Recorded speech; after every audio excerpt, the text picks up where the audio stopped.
Look at this. We're back. Oops. We're live. I'm bumping into shit, knocking shit over. Um, we're here for Evil Dead Trap 2. And I'm happy to be back. I will say that. Yep. What I'm not happy about was this fucking movie. No, I I was I didn't really care confused. for this. Yeah, I don't know what the hell was going on the whole movie. It was weird and Mhm. not it was weird and not like the weird, strange fun. It wasn't fun. It wasn't as fun as I thought it was gonna be. I don't know. I was disappointed. I knew it wasn't gonna be like the first one because the video store clerks was saying that it was different from the first one. But I'm just like, you guys had to steer off that far, and Yeah. just I don't know. So basically, what is Hideki? What is Hideki? Is it just a curse? Like, because I thought it was that creature from the first one, like the brother, like that thing. It is, but it jumps. I'm gonna flat out say it. This is the first time I've actually watched the movie from beginning to end, and for Mhm. me, it was a pleasant surprise. I felt it actually did keep with the spirit of the first film. Took it more in the direction of the supernatural, but it kept a lot of the main themes of the first film, except in certain ways this was more the first film because you mean you're looking through what's supposed to be a camera of the crew. It's more like you're a voyeur. This film is more about the characters and their voyeurism, and it's kind of sickness. And I just have to say, I mean, I like it. Now, one little thing I'll put on the table right away, and it helped me understand why I actually liked it. The director, Izo Hashimoto, is Gosh. best known. I mean, he did a lot of video work and he's done a fair amount of stuff, but he is most famous for writing the screenplay to Akira. So the director and writer of this wrote Akira. He's a competent writer and a competent director.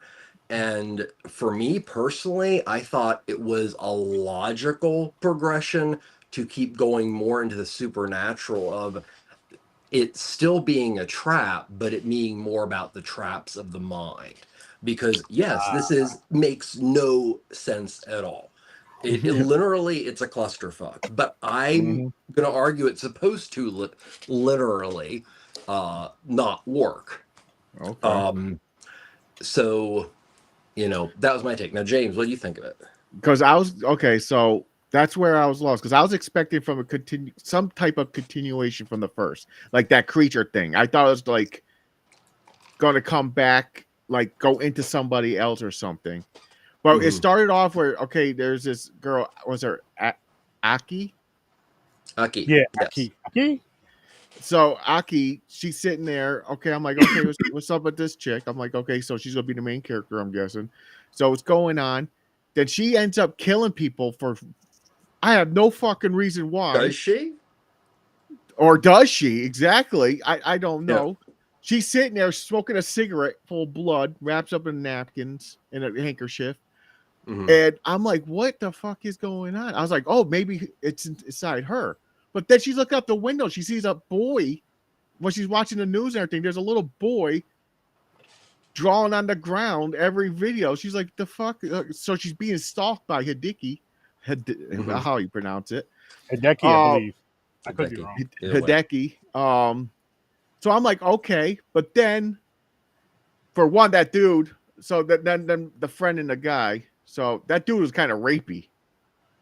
Let's get that Both of out of these there. films are very cringe in certain Yeah, situations. he was Um, forceful and shit. That was kind of little. I was yeah, like, Jesus Christ, yeah. back up there, buddy. Yeah. But trying to get her to have it was really weird, that relationship with those two, the reporter and that dude that was married, by Mhm. the way. The fuck was that about? What's wrong with his wife? I have no clue what the hell that was going on. Oh, But that was. it's so weird because I was like, are they all getting possessed? I'm like, what's going on? Mhm. Because the chick goes crazy. He went crazy at one point, or was he even there? Was she imagining? I don't know. It was all over the place. Mhm. Yeah, it threw me the Yeah. fuck off too. That was my issue with it because it was like it felt like there was not much going on and too much going on at the same time, if that makes any sense. I will agree. I will definitely agree. Which threw me the fuck off and kind of, I won't say frustrated because it didn't frustrate me. No. I've watched movies that just, you want to damn near kick the fucking TV over. This wasn't one of those, nowhere near it. But it was more so of like, it was like the weird, strange that like you can't turn your head away from. You know what I mean? And that's what I guess I could say I enjoyed about it and had fun with. Was like, as much as I don't like this movie as the movie was going on, I'm like, it has my attention for whatever fucking reason, and it hasn't lost my attention. So that has to be a good thing, right? Or at least something. That's how I took it. Yeah. A movie in which you have to rewind a little bit continually because you took those few seconds of attention away and you look and you're like, I think I missed something. This is that kind of movie. So where the first movie, I mean, this movie actually wears the same influences in a more updated manner. No, it's beautifully shot. And to me, I mean, I don't like, it's not it's all a dream ending. It's actually much different. So the film is definitely, there are elements about motherhood, very, very common in Japanese transgressive cinema. There are also a lot of references to identity in this film. You actually mentioned, was it last week, I'd love to see a horror movie that takes place in a theater. Well, you got that. And yet again, so the video technology and the idea of the gaze, whether it be the male gaze, the female gaze, the just, general gaze itself is very, very important to these movies. But what I think the ending kind of wraps up is, for this character, a lot of what was going on was possibly psychosis. And she had been in what is some kind of institution, we don't know how long. So Hideki represents something to her. In this film, even more than the previous one, because it is so David Lynchy and, plot be damned. This is all about themes and concepts and a lot of gore. I think it truly delivered an interesting take that, it is so absurd, but it also, unlike the first film, touches upon things that are folkloric, religious, cult-like. The idea of coincidence in our lives. That, in this movie, what few characters there are, there's always a person at some point that you figure out, or he flat out tells you, oh, I told you to do this, but I think you should have done that. That person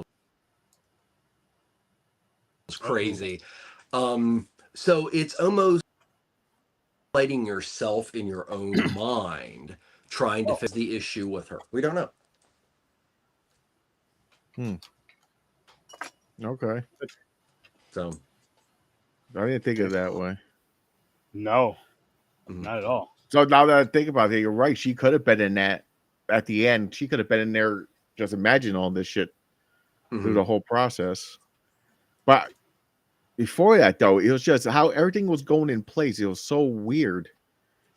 How like, I'm like, why is she killing people? Like, if she was killing people, I'm like, is it a jealousy thing? Was it like a jealousy thing? Like, because it doesn't the make guys any sense want for the those character. women. Well, okay, so I mean, it does. I mean, honestly, as far as movies about people who are made fun of, this actually does a much better than other ones I've come across.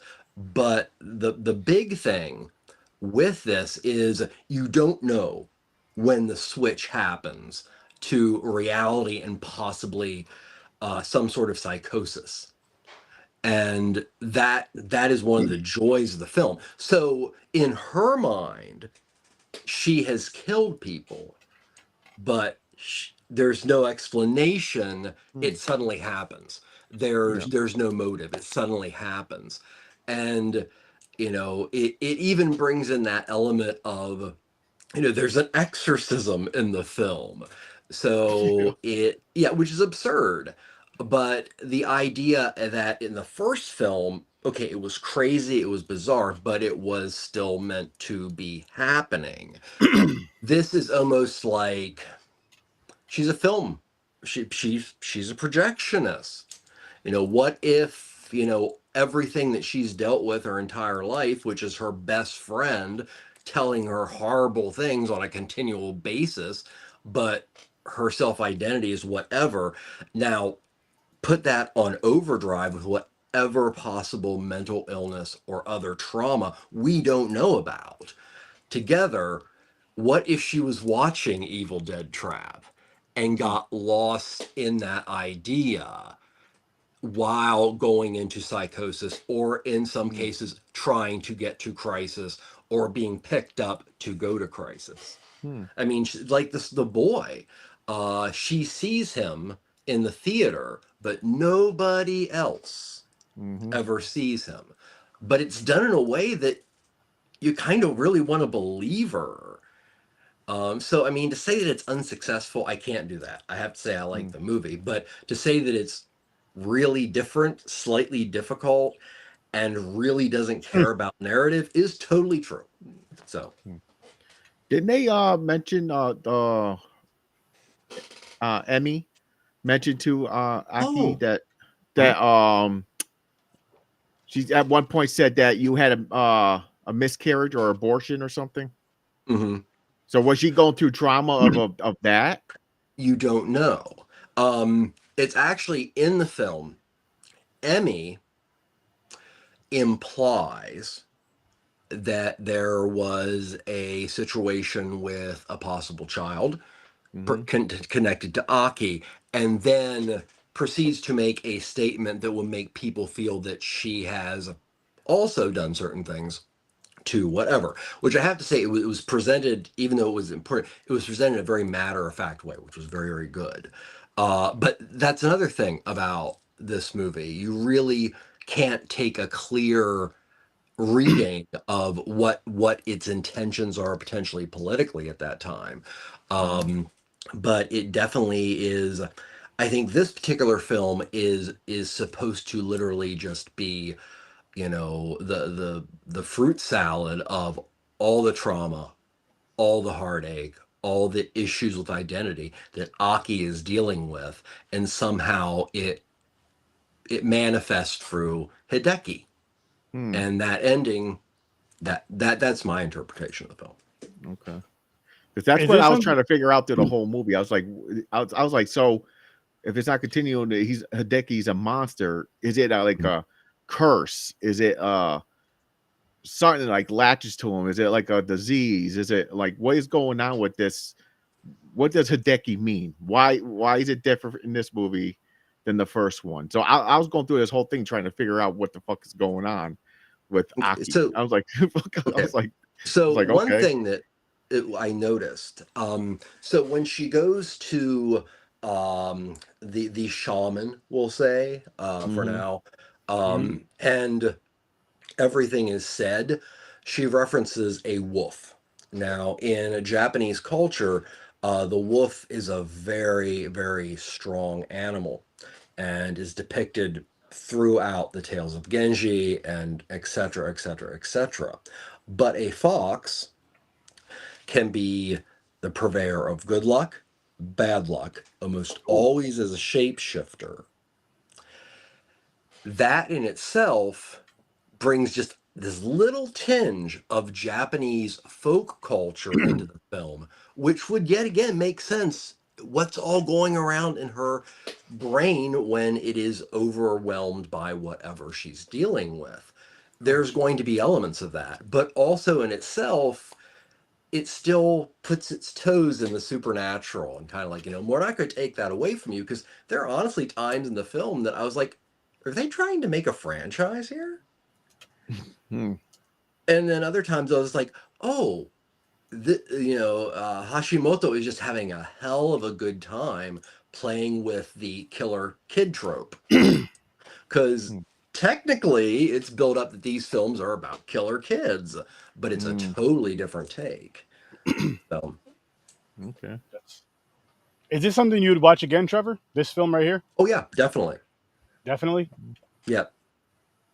I I feel I missed a lot in the movie, actually. It was just based on the fact there were certain times I felt like I automatically missed things and rewatched portions of it as I was watching it that helped me, kind of pick up on some of the themes. But no, it will be a repeat watch for me, and I honestly felt it was a successful sequel. But in that way that, okay, so Human Centipede is not a good film. Let's say it was a good film. And Human Centipede was a great film, but Human Centipede 2 happens, which is just this total reimagination of everything, but really glows as its own work. So, if I had to make some weird, like, allegory. Okay. that works. That Yeah. works. What about you, though, James? Is this something you'd go back to? Nah. But you know me, I always look for the new anyway. I don't go back really. I know, but I also know here and there is some you'll jump back for just because it's like, yo, that was, you know what I mean? Like, I feel like you would for the sadness. Yeah. If you haven't yet, you will. Oh, the sadness is see, like if I was in a mood for a zombie movie or something like that, and there's nothing new out, and I'm like, but I'm watching a zombie movie, I probably would watch that just because of the violence and craziness of it. Okay. Oh, so you're really about that, not really going back to movies too much. No, I really don't. I like looking. I try to find something I never seen before. That's why I usually go for. But I will watch shit again if I had to. Okay. I was gonna say because for me, it's not just the pod wise; it's also like the whole. It's also like the whole just nostalgia of her, just like kind of holding on to it, wanting to go back and see it again. Not even, I guess, yes, in a sense, to kind of remember the past or just remember the feeling of watching that film in the past, especially with something you really enjoyed. But there's this shit you just love, and it's like, yo, I just want to go back and just watch it just because I want to watch it. There may not even be a sentimental value to it, or if it is, you're not thinking about it. But it's just like I just want to fucking. I do sometimes. Like I plan on doing it for when Deadpool comes to streaming. Definitely. I'm gonna watch that again just because we should do something with that. I just have to, When it's all out. But Chad is like, the chick went crazy with the box cutter. Yeah, I know. She had a box cutter. It just going nuts on Aki. So the weapons are still Giallo references. No I love question. that. Yeah, I love that. The scissors. Yeah. So yeah, I mean it's still this movie, no matter how bizarre it is or how it takes everything in such a random direction, it still keeps those basic influences of the first film. Biggest being David Cronenberg, both in the concepts of technology horror, but also in body horror. And, it just, and then the other big thing, being, lost my train of thought. I'm sorry. That happens every once in a while. Yeah. I don't think so. Them people in the tub, they didn't explain it at all. Yeah. Couldn't remember that. They showed the chick hop in the tub and stabbed the shit out of the dude that had the knife where he dropped. She smacked out of his hand. She got in there and tore him up with the box cutter, and then she started chasing the other girl. This movie was nuts, though. It was very gory too. It was gory, especially with Aki killing. Like she tore it up from the uterus out or something. She ripped the insides out. It was brutal. Oh, but speaking of real quick, this made me laugh. I gotta get this out. So Emmy. So when Aki broke her arm, and she's like, it hurts. Like she's running around, like bouncing off the walls. Then she has her box cutter. Okay, the first thing I'm thinking, this hurts let me cut my arm off because it's not going to hurt no more. Yes, that was also it was like, wow, this is really weird. I mean, of course the characters are so out of it and cartoonish in that most savage way. Yeah, it was still a Yeah, it really just made me laugh. I was like, yeah, that helped. Okay, don't hurt no more. Okay, cool. Yeah, this movie and Evil Dead Trap are very interesting in the fact that they did not run into the censorship issues that these films would in every part of the world, except for actually Japan, which is very strange. And this actually, started, even, as soon as the occupation was over. Um, Filmmakers have been pushing sexuality, nudity, all kind of stuff.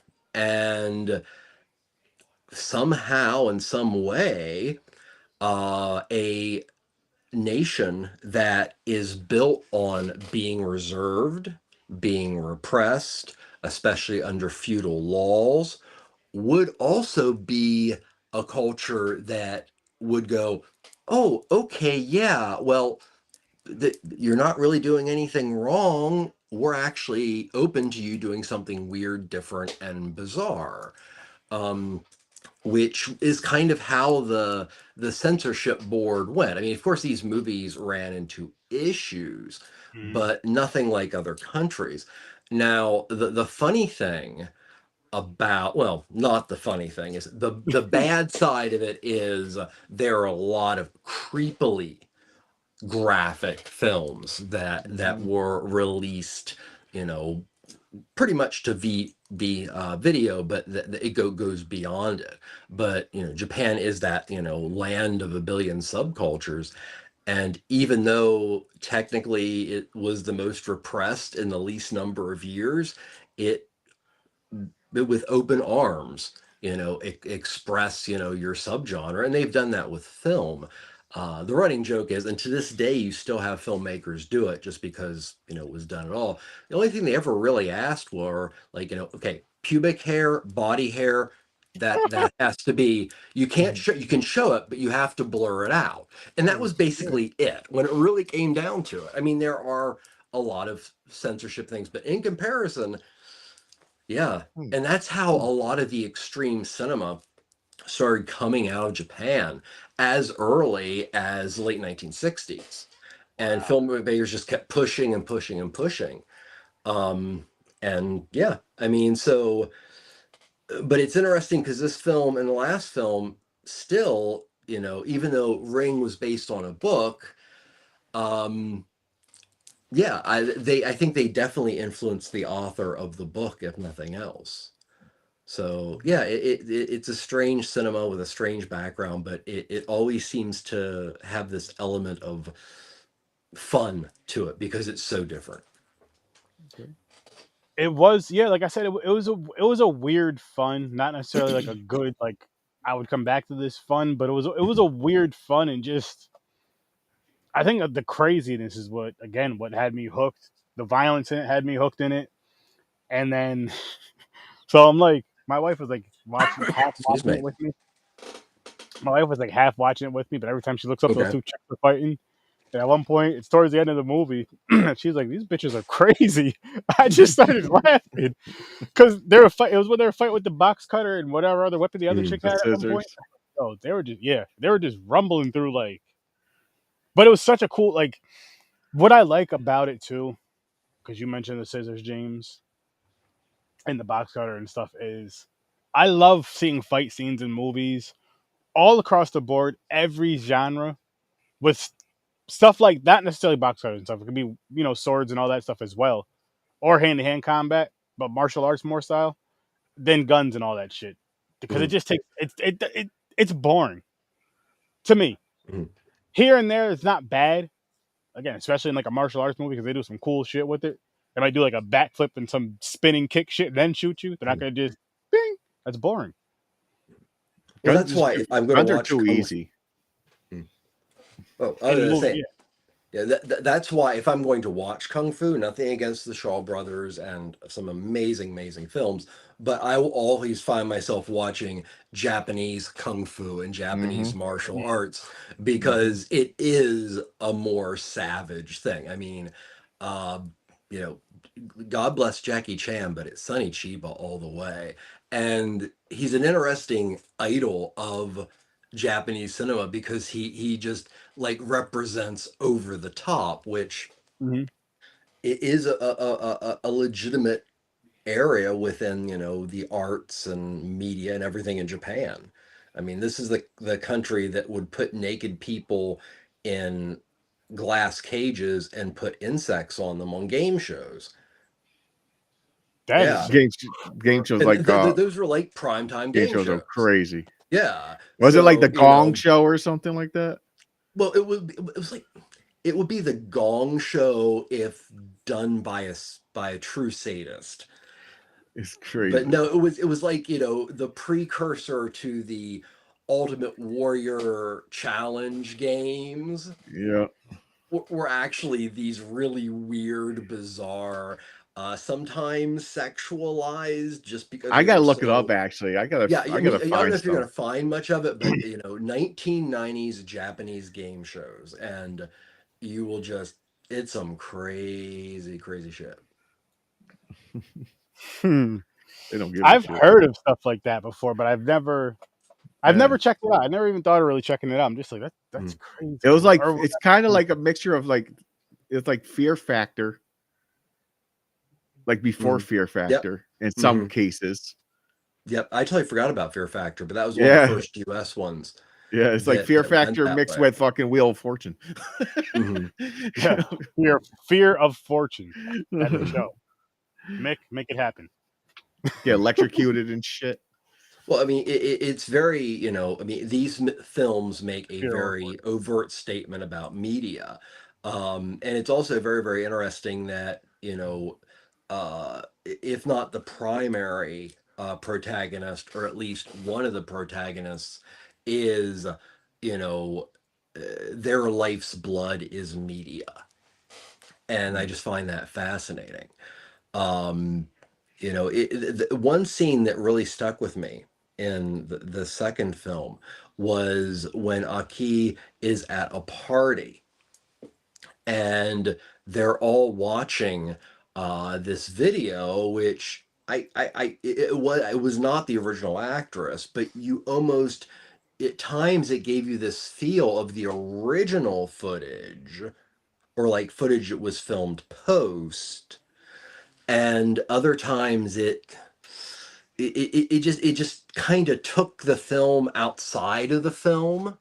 And it's like, you know, the fact that it could have been Aki's, you know, it was supposed to in certain ways be Aki's victim, that everybody is there just like, oh yeah, that messes with And uh Emmy gets the turned mind on. in itself. Yeah, well, no, she Yeah. gets offended.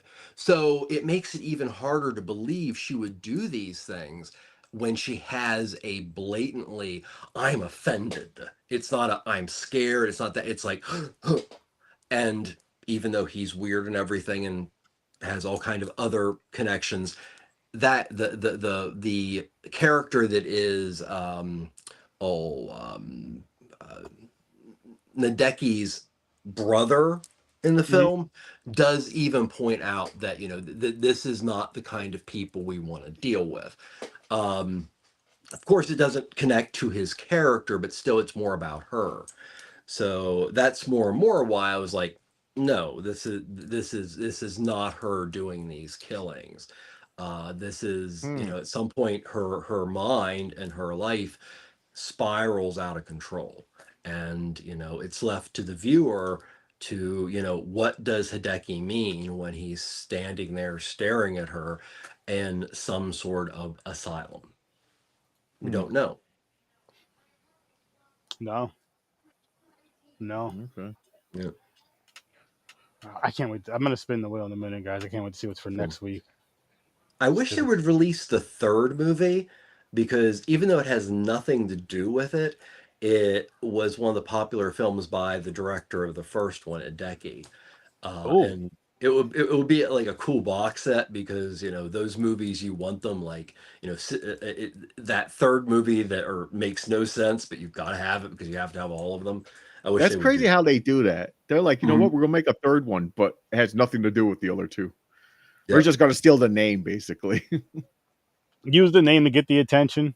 Yeah, it's What weird. it is. Usually made in Italy. That's weird. Can't believe they have a third one though. And you said it's not released in the US? It's not released in the United States. Oh, Nobody's picked up the rights, or somebody has picked up the rights, but we won't see it for a long time. okay. But it was released in Japan as a third film, and it's more of a psychological horror film, from what I understand. Okay. But no, it's just like the fact that like on it, there's a box set in the UK of the House films that has 5 films in it. Even though only Yeah. 2 films actually connect at all, but there were 3 other films that were marketed as House films. Yeah, that had nothing to do with it. Some of I get that vibe off some of the Amityville horror movies. Like some of them, like are like don't have like nothing to do with the house. You're like, what the fuck you talking about? I mean, yeah, like if you like go, Amityville Chicken or something I seen or something like no, that. I was gonna say they're in space. They're like the fuck is going on all over the place now. Well, there were so many TV movies. A lot of them came out of Canada for the Amityville horror. It just became this very, very popular moniker. Actually, I think it might be the second Amityville, or it's Amityville 3D. It's the Italian one is my favorite Amityville movie. I also think the Amityville horror is a bit overrated. Okay. So random. So I don't remember the third one. I'm sure I've seen I think it. it's the 3D one. I think it might be the second one. Okay. It's the one with the lizardish kind of creature that comes out of the basement. Okay. Very interesting. Yeah. That's very interesting. We grab this wheel for us, gentlemen. Hey, Daddy. Yeah, it'd be something if we get that one movie, James, because every single time we put a new movie on this wheel, it's what popped up. Yeah. So we'll see if sick. I came across it today, and you're like, "Oh, is that the same one we put in the group chat?" I was like, "I'm not sure." I was like, "Well, it looks interesting." Dr. Lamb. That's a fucking weird name. Oh man. This is like the Cat 3 of Cat 3s, boys and girls. This is some serious sick Hong Kong shit. Serious Dr. sick Lamb, because he's Kong shit. They call him Dr. Lamb because he's hung like a lamb. I don't fucking know. I don't know if that's good or bad, James. I don't know either. I don't even fucking know. I don't think lamb. Is a lamb. This one is actually based pretty loosely on a actual killer. Oh, and okay. I'll just say that it touches upon some very taboo subjects that a lot of serial killers do. Okay. So, Luz. Oh, Luz. That's an awesome movie. Lou. Oh, yes. So we got the. Oh, it looks like sucking the soul out of somebody. Mm-hmm. Hey, sometimes it's a good thing, guys. Cool. I've wanted to revisit this film, so thank you, Will. Thank you, guys. You see this, people? We're gonna start thinking the wheel. That's a good idea. Thank you, Will. Chad said, "Good or shave your bush." Good or bad? So that yeah. Hey, what about that? You said they blur pubic hair and everything. What about if you shave? They're like, no hair. You don't have to bleep that out, right? That's a great question. Actually, I've never really noticed within, because actually for that level of stuff, that's a whole different end of the Japanese film industry. So yeah, but no, I think there are certain things you don't show in film. Yeah. unless it's an X-rated film or things like that. So in Japan, it was never about seeing genitals. It was about hair. Yeah, that's crazy. So yeah, so I mean, which was interesting because when you watch the films, really good directors who did a lot of these Roman porno films, like the guy who wrote the first Death Trap movie, Takashi Aishi.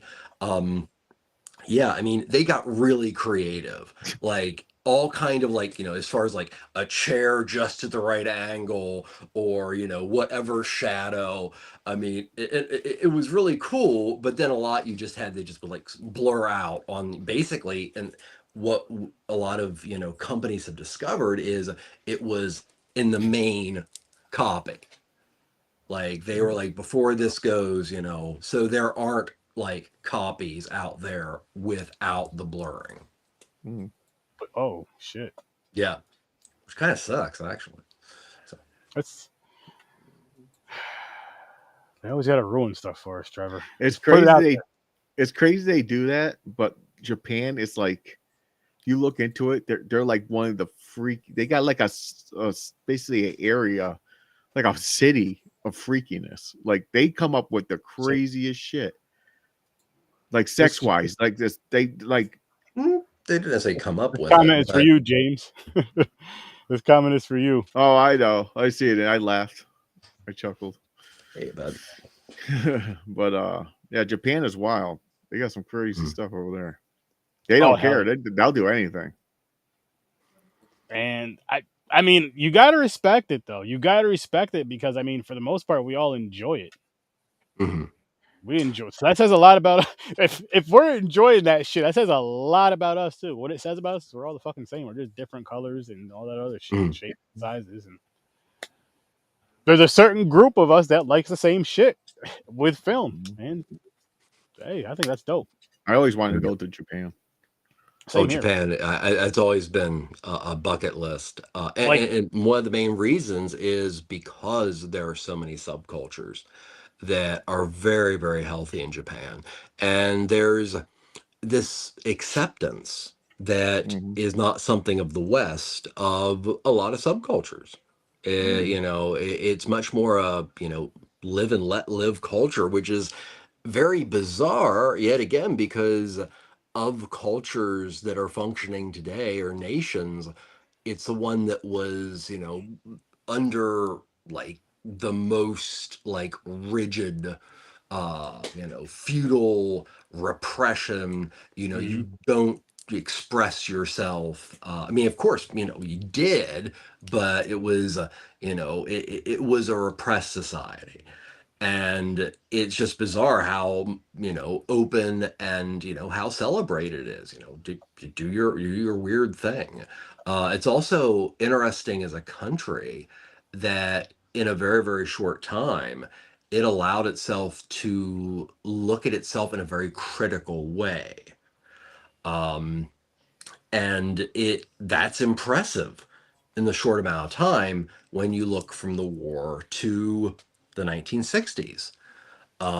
So, Japanese cinema is a joy for me because after seeing so much, there'll be something in a movie that just makes me go, and it's just so interesting. I mean, and there's so much. I mean, there's a whole element of prison film movies that are just starting to get released in the United States. But it just, I don't know. I did say, I can't say which is my favorite, but I would say that Japan is a culture cinematically they get mhm. very excited about at all times because they tend to push limits and be very transgressive. That's probably the same reason James and I like them so much.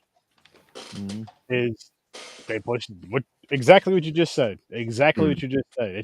It just does it. It's just like holy yeah, this It's this hit. unapologetically in your face sometimes. But Um, for the most part, I won't say for every single movie, especially the ones that get real wild, but for the most part though, it tells a story. Like it tells a really good story or it can tell a beautiful story. and some are just off the wall. Again, like this was just off the wall. This wasn't a beautiful story at all. This was just some wild ass shit right here. Well, it's also weird because I mean, okay, there's a lot of generalized cinema coming out of Japan at any given time that's award winning and everything, but you know, the Japanese cinema has, you know, it's always been so healthy, and it is known for its refined work. I mean, your Ozu, your Kurosawa, and all this kind of stuff. And there's this weird kind of changeover, which you know, like Razamon, a very traditional film, but for its time, it pushed a lot of buttons, and it made a lot of social commentary, but especially when certain directors in the late 60s got involved, Japanese cinema, even in its exploitive area, could be very political when it came to social issues and also issues about looking at themselves based on the war, but also critically on how they were treated during the occupation. So it's just so interesting on a cinematic level to watch a country mature so fast.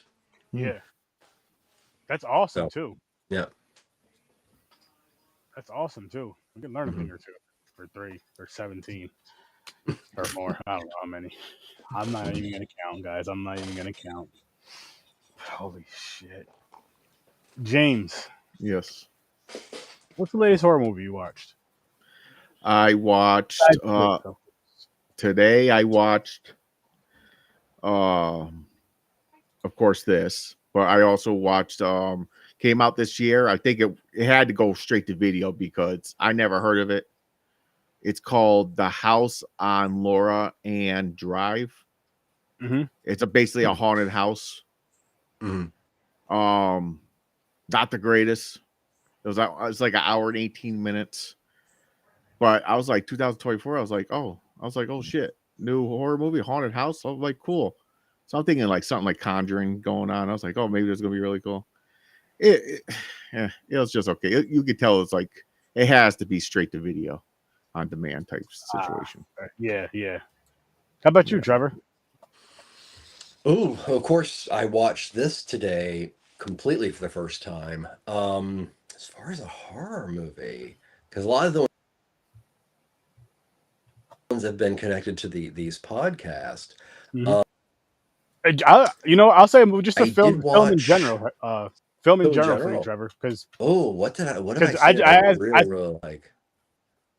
I'm always I say horror. Well, yeah, we're a horror show, but more so because James, that's pretty much all he watches. He doesn't watch anything else outside of horror. So it's true. Majority of the time, it's like 99% is horror. But yeah, what have you been watching lately, Trevor? Oh, and to the people watching, what are you guys out there? What are you guys out there watching? Curious myself. If you need a moment, I can tell you what I watched today. And that sounds good because I can't remember. I'll be honest. So today, which I did a TikTok for, you guys should check me out. Anyway, we're on TikTok. Link is in the description in the link tree. But The Exorcist 2. Oh, the Heresy, or yeah, is it called the Heresy or something? The Heretic, the Heretic, or something like that. I only watched it for James Earl Jones, the legend, the late great legend. Rest in peace. That movie was fucking terrible. The Exorcist. They said it's on the top of the worst sequels. I think on the list. It's nowhere near the worst movie I've ever seen. I've seen a movie, and I'm not even talking about Blood Lake when I say this. I've seen movies way worse than this shit, but this shit was just bad as shit. And then to find out, actually, you know what? Find out on my TikTok what I said. I'm not gonna talk about that movie anymore. I'm done talking about that shit. It's been a long time since I've seen it. But what I do want to say, because I didn't bring this up on there, and then we'll talk about this movie a little bit more if you guys want. With The Exorcist 2, seeing as how we all seen it, finally, I seen it today. Caught up to you guys. You're down the club. Down the club. And you know what? I love being in like the bad movies club. It feels so. It's like a weird acceptance or like a weird club to where it's like We literally accept everybody. What do you have to do to join? Watch this movie. That's Yeah. it. We don't care about anything. Mhm. Oh, nice. Yeah. Nice. Oh, actually, I did remember. So sorry, I've been jumbling a lot of things recently. Um, but the last movie I saw that really stuck with me was a French film called Blacklist from the early '80s. That's about these three drugged out teenagers who decide they're going to do a bank job in Paris, and it happens, and the one person who is in the bank job is connected to her mother, is a very important figure in the sports world in France. So that becomes a connection there with what is eventually, um, they were set up because an element of the cops were actually going to take down a huge bank deposit, and it just goes out of control. Her daughter is eventually killed by one of the actual criminals because they're on the run. And when she's brought to her mother, they haven't spoken except for on the phone, literally for like potentially years. Oh shit. There's like the most intense death scene ever, and then the movie becomes this amazing revenge film from a mother's point of view. Kick ass, named Blacklist from the 1980s France. Nice. Yeah. What the fuck, Trevor? Okay. Yeah. No, not in a bad way. Mm. What was that movie called again? Blacklist. Blacklist. It's actually, I don't know if you can find it streaming, but it was released by Fun City Films in a box set of like French police thrillers. That sounds awesome. It was pretty awesome. This man here, this guy here, guys, you guys out there watching, ladies, gentlemen, people out there, Uncle T, aka Professor T, aka our foreign correspondents. This is why. This is like this man should be teaching a class on like horror on film, just on the history of film and just film in general, but just like the actual movies, because holy shit, and it's awesome. Like it's people that want to sit down and listen. I would listen to some shit like that because it's At awesome. this point in my life, I would disagree, but I am very flattered. No, don't Right disagree, now, man. I'm just very happy being able to, introduce people to things, celebrate what they like, and, hopefully turn them on to new things based on what they like at any given time. Or for people who are already horror fans or want to get more into being horror fans, help people maybe expand a little bit more beyond, why is horror important versus like, this is just a cool, scary movie. So I enjoy doing that. It's what I do on my spare time. I do it with music too. Otherwise, that's it. So, Listen, there's nothing wrong with that though. Like mm, you know your hobby and you dive real. Like I'm not gonna lie to you, Trevor. I thought I dove deep into horror, and then I met you, and mm. I'm like, I ain't doing shit. No, I'm I'm just, not doing. That's what I said. I was like, I They're don't I'm do just great. a, You guys are shit. great. I thought I was an adult, but I guess I'm not. I'm growing up though. I am I'm like the growing up. kindergarten in horror. They're like, Mhm. who's the main killer in Halloween? Michael Myers. That's my level. Yay! That's my level. But Well, I the mean, cool. there's different ways of watching movies, and that's completely fine, and that's No, really awesome. And honestly, sometimes I wish I could just watch a movie and just be like, I'm just gonna watch this to watch a movie, and not have like millions of references pop into my head, or I start comparing the film to other films, and yeah, so sometimes it can be a bit of a burden, but I also don't really remember a time when I didn't do that too much. So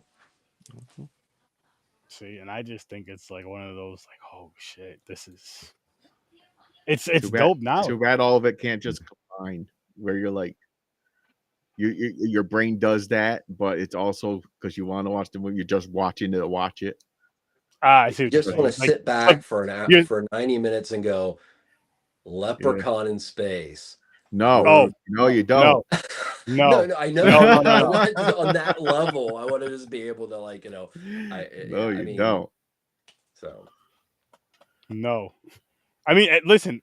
Break that If, one if down. Jesus. you know what, Trevor? If you want to go down and watch Leprechaun in Space, my friend, I'm never gonna tell you not to watch a movie. That's just not a journey I want to partake in because honestly, I don't particularly want to take on that journey either. It was just only reference I could. If you've seen all the other ones, you got to finish it. You got I've to only watch seen the that one first too. one. Oh, okay. Then you don't have to worry about it. Don't worry So, about it. when you say about horror, there's a lot of horror I don't know. And that's a lot of stuff that's fairly contemporary. Especially like I've only seen the first Child's Play. I liked it, but I never liked it enough to continue on with the series. Okay. There's a lot of things like that That's I'm deficient on, but that's cool because I'm that is cool. So And is it because it's the mainstream stuff? You're like, this is too mainstream. I like going to the shit people don't know. Well, I mean, the best thing I can say is, I didn't want to go back to Hellraiser after Hellraiser 3. I just couldn't. And, CD Cenobite could only make so much better. And I think with franchises, unless somebody like I've had a lot of people tell me that the Hell House LLC franchise is really awesome. So that's on my radar right now. But unless somebody tells me something, I just kind of, I veer away from mega numbers of sequels because it's almost like, this might be great and dandy, but I'm in the mood for something different now. Well, Trevor, I'm telling you, please watch the Hell House. I've got many friends telling me that. There we go. Hey, Mick. I ain't seen the newer ones that just. So I have a story about Leprechaun in Space. That's why I asked him to put me in. Okay. So when we were in high school, birth of like computers, like home computer, things like that. And so I made a AOL account. Remember AOL chat? Yep. God, that's how you got everything. The messenger. Yep. That was the Wild West. The dial-up shit. And I don't mind using this because I have never used it since, but I'll never forget it. My first password for that was the password that they type in Leprechaun in Space. I'll be darned. Yeah. I was watching it that weekend. Then we went in school. We had to do it. We had to sign up for it and such. And I did. So I did it. I like the way your brain works, sir. Me too. Really quick, people, I'm going to say this to you guys right now. Do not, I repeat, do not go change your passwords to whatever the hell that password is from that movie. I don't remember it. Terrible idea. If you want to sign into AOL Messenger Liquid K768, that's the password. Hey, yo, you should Liquid what? Liquid K? My brother made it for me. He's like, this is going to be cool. And then he made it. And I was like, what is it? And he's just like, don't worry. It means you're cool. Don't worry. I was like, all right. I'm in high school thinking it's all right. Liquid, okay. Now I'm Liquid K768. Cool. Those are the only things I remember. That's why I wanted to share that story when he talks about it. I could have a whole other meaning. Maybe you've been peed on. I don't know what it means. I mean, you're not going into the old school Yahoo chat where, potentially water sports was one of the lesser things that we talked about. But, I mean, God, do you guys remember, okay, I can honestly say I met one or two people off Yahoo chat. That was a bad idea. And yeah, I mean, there's a reason why I didn't do Craigslist back page. It's just, yeah. Wait, but, yeah. Did one of them pee on you? No. Okay. Okay. What happens But in thank the you for roadside asking. motel stays in the roadside motel. I'm just asking. Yeah. The only reason why I asked is because we were just talking about Mick getting peed on, and you brought up your Hey, story. We were so- not talking about. Not all of us were talking Hey. about me getting peed on. You If guys. you get You're the stung, one that if you brought get up stung by a Kate. jellyfish, you're gonna want someone to pee on you. I You're didn't gonna know be that's calling what for that R. Kelly. Yeah, when you go into that Jersey Ocean. meant. I was That's the least you have to worry about with R. Kelly. I was unequipped for Human this. trafficking and torture, in I did not comparison. realize that that's what that meant. Yeah. Yeah, I'm trying. See, education. You watch Two Girls, One Cup, you'd have had that education, Mick. I'm I don't wanna your watch Two educational Girls, One friends. You know? I don't want to. Don't tell No, me you what- don't have to now. You would understand it now. Oh man. I wouldn't understand it now. I wouldn't understand. Oh, you fucking- See? Look, you're already getting all sick I 'cause can you're- listen. You know, this is how fucked up my brain Those is. 600 hit it. I will put that video on right now while eating the ice cream. See? All right, I'm out of here. I was just like, Okay, this South is, real I was like, fast. this video's nasty. While me I and was my like, ice cream. I'm gonna tell this funny quip about leprechaun in space. Now we've gone to ice cream and shitting. Hey. When did we get to scat? I don't know. It Aaron just brings goes up two Gets over girls, one scat. cup all the time. Yeah. Well, you know what it is? It's fresh on my mind because I was trying to show Mick a YouTube video of Henry eating peanut butter and drinking milk with 3D glasses on while watching that. Which led to some kind of blood play. So It was Okay. wild. it just gets. Are we gonna Wild rate times. this? Yeah. Ugh. James, what is your rating for this young man? I mean, some weird way it kept my attention still. Mhm. So I give it credit for that. I'm just gonna say this movie is just okay. I'm gonna give it a 5. I'm right there with you, buddy. I'm right there with you. How about you, Trevor? I'll give it a 7.5. 7.5. I think it was surprisingly, it delivered a lot more than I thought it was going to. And it was irreverently different. And I thought that was actually pretty cool, considering the first film in itself, was that. So I saw it. I was gonna say, what about you, Mick? I would give it a 5.5. I didn't mind it. There was some good gore, but it just took a while to spark anything really good. Mm-hmm. That was another issue with it for me. I don't mind slow burns if they're worth it, but this wasn't the type of movie that should have been a slow burn or like slow. How it had that kind of a slow start. It was fun though. It was fun at best. The other one though, part one, that shit was wild in a fun, good way, in a good weird way. That was Better kills. Yeah, for sure. Yeah, I did like the story of the first one a lot more. yeah, pretty much like so there was a story. Yeah, exactly. Thing in the first Yeah. one. Yeah. Saw-ish type, which was, whew, I enjoyed it. Mm. I enjoyed it. Oh man, next week's movies are gonna be fun too. We got Dr. Lamb and Luz. Oh, Dr. Lose. Lamb. I think it's lose, So isn't it? excited. Lose. Sorry, Luz. What is that? Would you say lugs? I said Luz. Listen, We're gonna watch Lugs Boots. no, not Lugs. Not Birdman's boots. No, not that. Never that, Gene. Never that. Mhm. Lose. You're a sick fuck, Sturdy. Me? That is true, but Yeah. So, so then what are you saying me for? I want to know why. Well, actually, no. You know Pick a what? reason. Pick a reason. 2 Girls, 1 Cup. Pick one.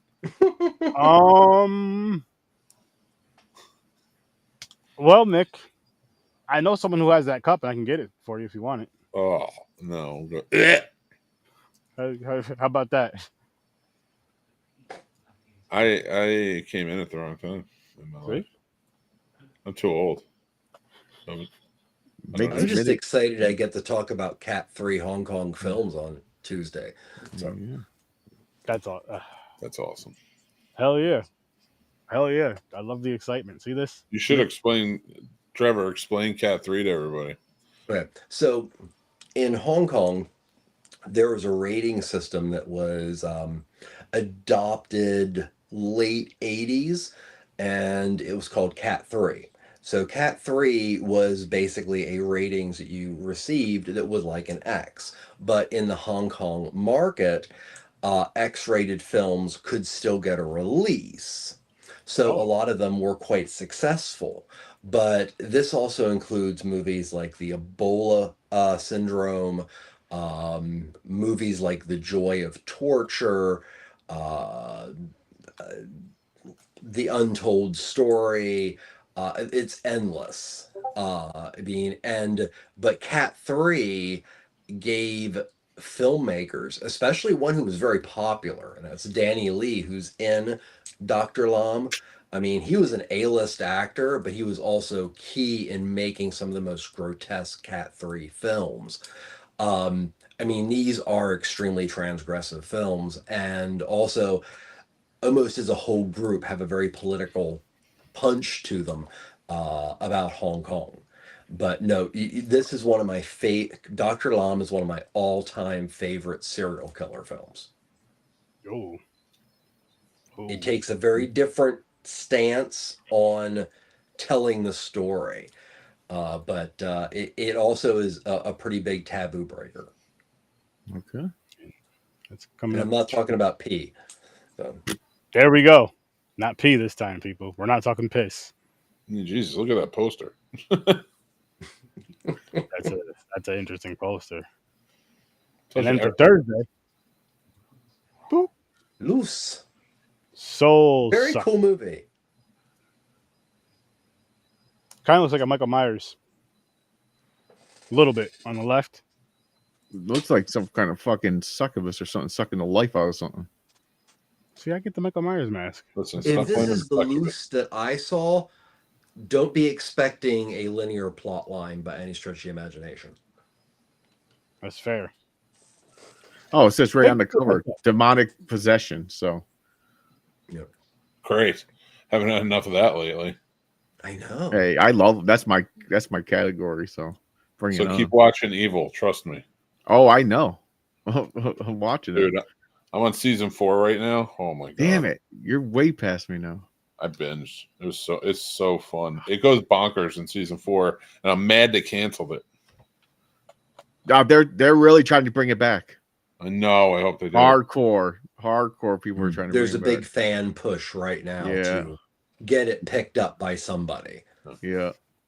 Think it'll happen? If we can get it up on I mean, Netflix. that's one of the wonderful things about the world of the internet. That's and true. being That is able true.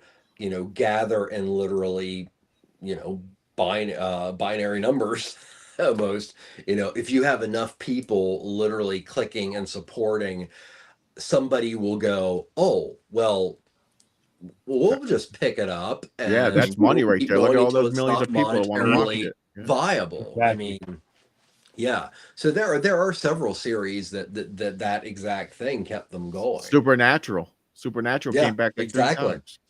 Yep. And they What might did come it- back Yeah, again.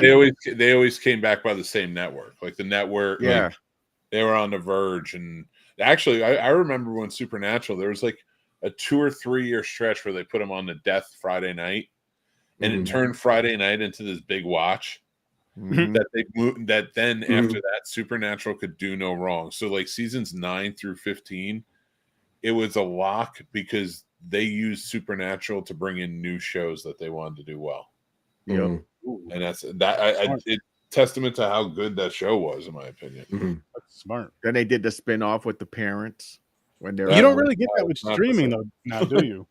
Like when you're streaming a show, you don't really get that, especially if you don't pay for the commercials. You just binge some shit. I mean, you get it word to mouth, you get it from the internet, but watching shows like you're saying with Supernatural, they're in those commercials. They're purposely going to throw a show they want you to check out on that network about Yeah. 17 times. Well, the You don't- network TV used to do lead-in shows. So like Mhm. if you wanted Supernatural, which is this big dynamo doing really well, Mhm. you're going to put it at 9 p.m. on one of their power nights. Like Mhm. Monday used to be a power night way back in the day, but Thursday seems to be the biggest power night. So Mhm. you would put like Supernatural 9 p.m. that's your hit. And then if you want a show to do well, and like this is one you're really pushing for, you would put it at 8 p.m. So that way it's the lead-in show. So most times people go from like whatever news source they are to whatever. I'll watch this until Supernatural's on. Yeah, some reason Thursdays was a power day because I think The logic even back in the day, I behind think block programming. Seinfeld was on Thursdays. Wasn't Seinfeld on Thursdays? Well, NBC did have the must-see TV block in the 90s. I wonder if part of the reason for it moving from Monday to Thursdays, and then I wonder if that has anything to do with Monday Night Football, or at least during the season.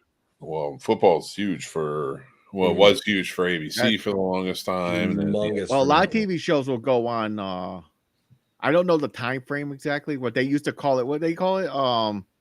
Where like they did the reruns, mid-season, like a mid-season break, and then they'll do yeah, the reruns. where they did the reruns. Yeah, that is true. They timed it for like World Series and everything. They knew when to take a break.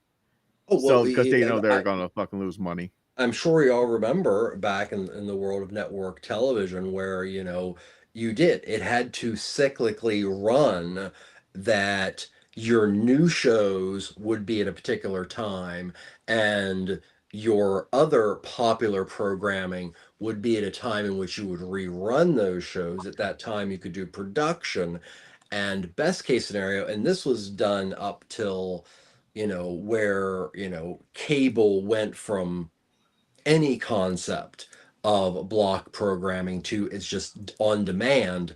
Block programming was so important because number one, you want your best show in your best slot. As Mick just said, if you have something you really want to get moving, whether it be a new show or a show that went from like major high and then it starts going down, like, wait, we need to move this to see if we can get it back up. That's all where block programming is. And there was a real beauty to that kind of network television programming where program directors actually programmed.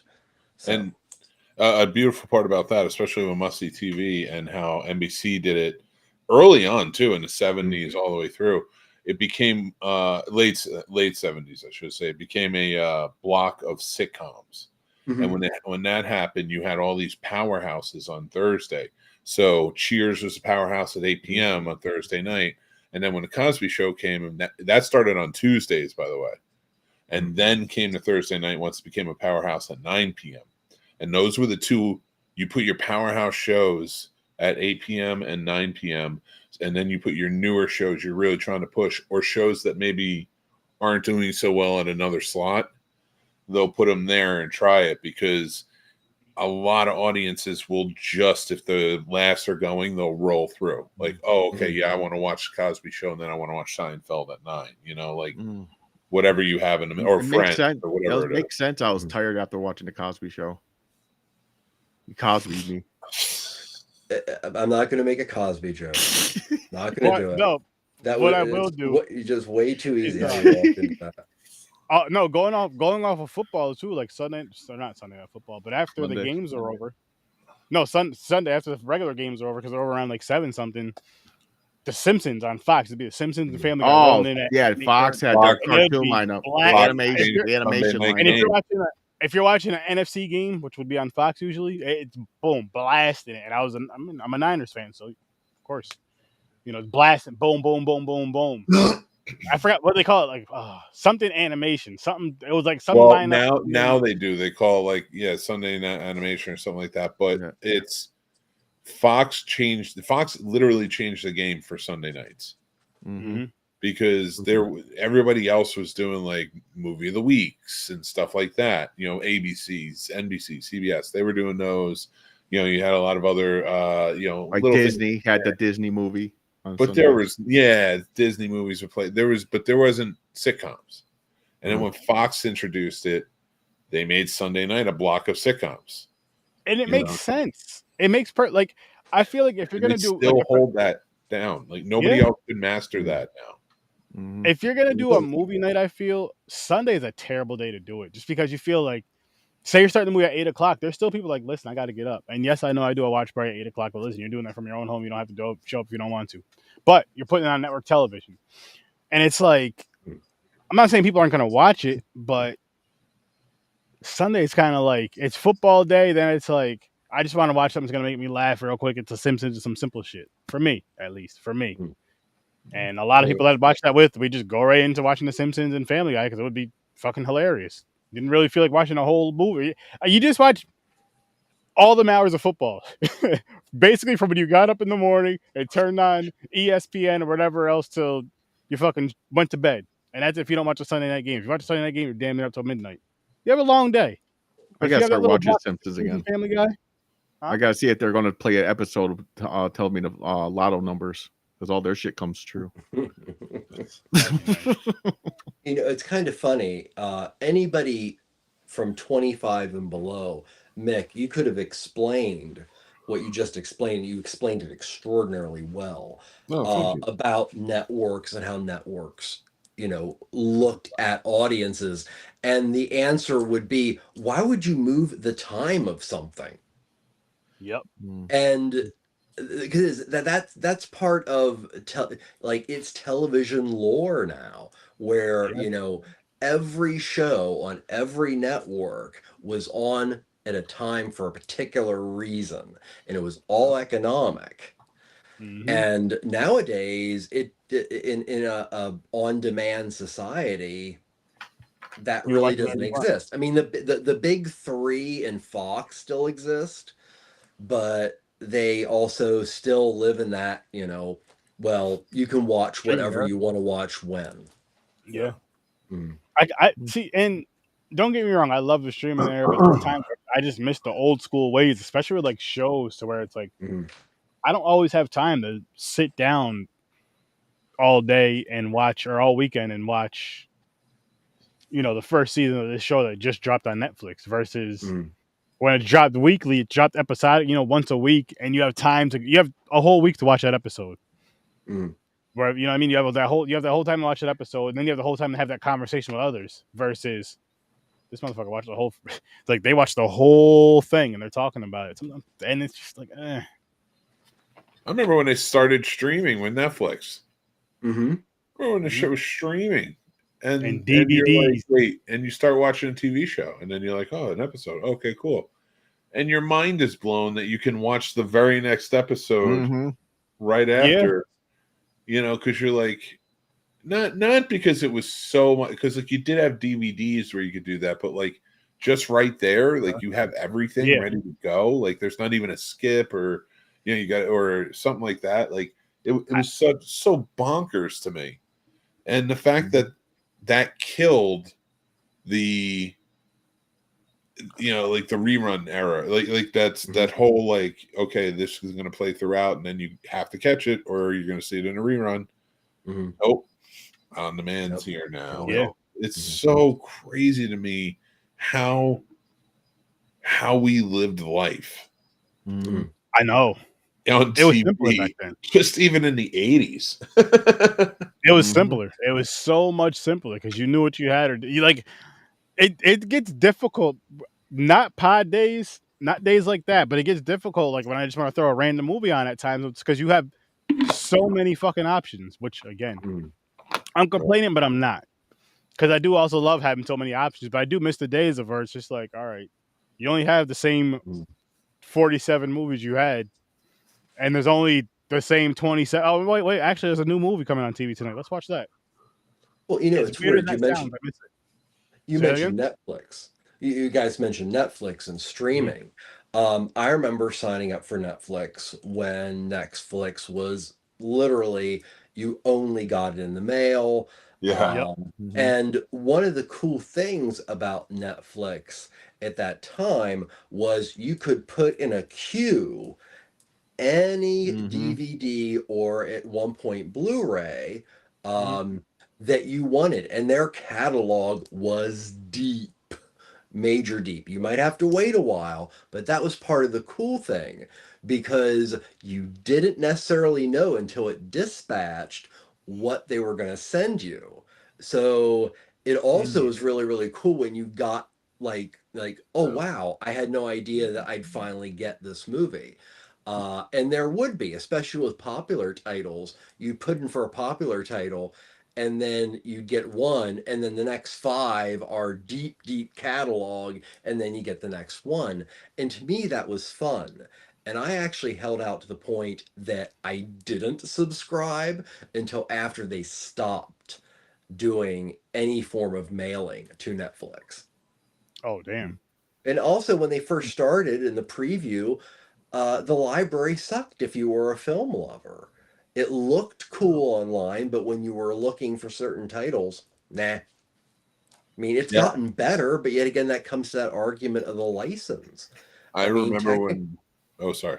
Oh, no, please go ahead. I was going to say, I remember when they exploded, when they finally decided, because the biggest gripe with people was like, why can't you just put the new movies that come out on there to stream? And they weren't. That you could only get like new release movies through the mail for like the first month or something like that. Mm-hmm. And then maybe it would be on the stream. And then I remember they just like, they're like, you know what? We're going to start streaming new releases. And everyone signed up. Yep. Everyone signed up. And it was like, okay, cool. Like whatever new releases you got going on. And then it just changed the whole format. And it's just like, Netflix was the kick in the pants, I think studios needed that, but did not understand. They understood it wrong. Don't put out better stuff. But is definitely something that was needed in this industry. Kind of shake things up. Yeah, I'd agree. Algorithms. I do miss the video stores and all that stuff, though. It's not bad. I love streaming. It's just nobody owns it or nobody wants to sell it. In the world of streaming, like, if you buy something on Kindle and for some issue they lose the ability to sell it, they can actually take that pre-existing item from your Kindle. The wonderful world of licensing. That's why I've always been more of a fan of physical media. Hell yeah. So. Oh yeah, no, for sure. I'm like, listen, I don't mind going back to the old way, go to a video store. Yeah. I mean, it was frustrating, but now I'm at a point in my life where I feel like, whatever. Yeah. It'll be a good time to get out of the house, go stroll the fucking video store, walk around it. I still maintain, I'm telling you, people like a couple people like turned down the idea. I was like, telling you, a video store near a movie theater, I feel like that's a good idea. Like, and what the thing is, like, what I'm picturing is like, not just it has to be full nostalgic, but not like in a way where it's like, ooh, the 80s video store, come check it out. I'm talking like wood paneling. I'm talking like the old Grace. I'm talking like you walk in there and you feel like you walked into RSV video from Clerks. Shit like that. Like you want that and just have the sea of movies everywhere. Go have fun. There's a really cool documentary out there called Kim's Video, and it's about this store. There were like 3 locations in New York City, and it was a music and video store, and it was dedicated to making very direct statements about what they felt was good, what they felt was bad, and were really into the idea of pushing the rare and the obscure. I honestly think, even though they shut down, one of the great templates for a video store is actually Kim's. So, I have to push that documentary because I think businesses like that, especially, when you add the nostalgia that's so popular with vinyl, I think that is a combination that actually could catch on. So I think I just scared myself with a pen.